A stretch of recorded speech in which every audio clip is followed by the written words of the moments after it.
Cruises have long been a favored choice for travelers seeking a convenient and all-inclusive way to explore the world. However, a dream vacation can quickly turn into a nightmare if you miss your ship. Let's welcome back Charlene Keeley, travel advisor for Travel Leaders of Charleston. Charlene, great to have you back with us. Thank you.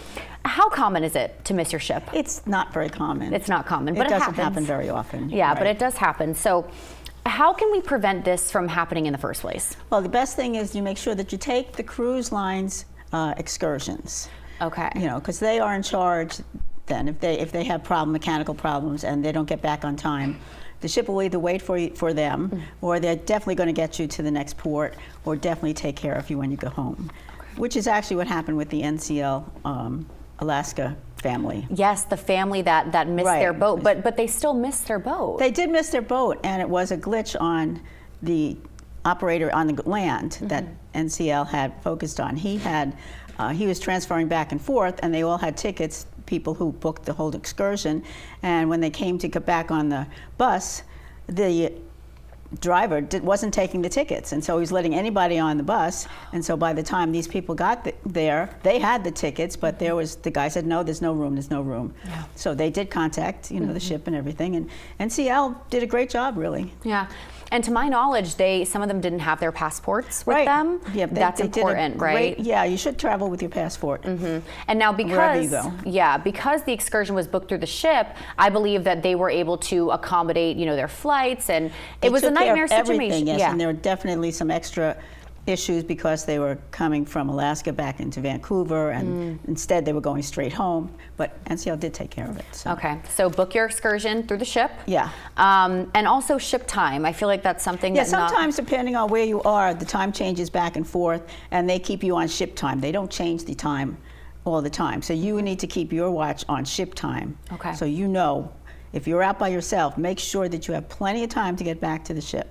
Some of the excursions are not right near the port, so you can't just run around the corner and get to the ship. So that's really important. What are the immediate steps you take if you missed your ship? What's the first thing you do to lessen the impact?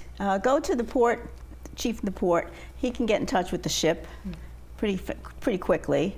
I don't know if they'd come back and get you, probably not, but at least he can get in touch with them. Also get in touch with anybody that you're traveling with, let them know what's happening, and you can try to call the ship yourself. You should have the phone number kept with you at all times. Okay. And to speak passports, you should keep your passport with you when you're traveling anywhere. Always keep it with you, because if something happens like the people from Alaska, they at least would have had their passport too, which would minimize part of their issues. And you can catch up with the ship?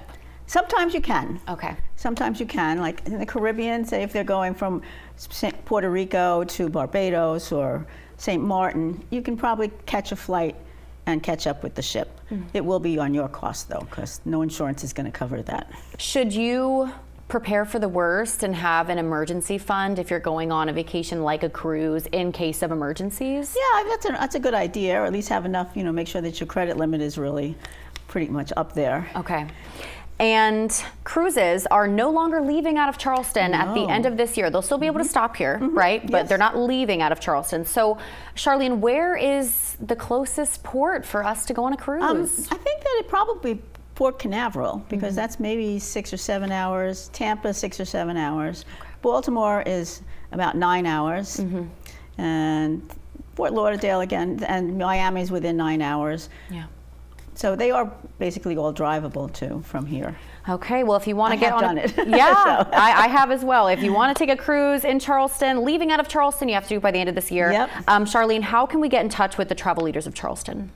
You can look at our website, travelleadersofcharleston.com, and that will have all the contacts we have.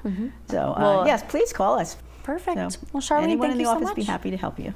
Thank you so much for being here with us today. And thank you. We're back in 2 minutes.